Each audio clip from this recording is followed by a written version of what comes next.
शिर्डी संस्थांमध्ये काम करणारे जे आमचे कर्मचारी होते ते बिचारे इतके वर्ष श्रद्धा आणि सबुरी बाळगून होते, कधीतरी आम्हाला परमनंट केलं जाईल।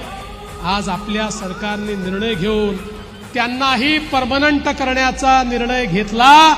आपला जो शिर्डीचा एअरपोर्ट आहे त्याचं तर नूतनीकरण केलंच, पण आता नवीन एअरपोर्ट बांधण्याकरता आपण निविदा मंजूर केलेली आहे आणि लवकरच शिर्डीच्या नवीन एअरपोर्टचं भूमिपूजन देखील आम्ही या ठिकाणी करणार आहोत।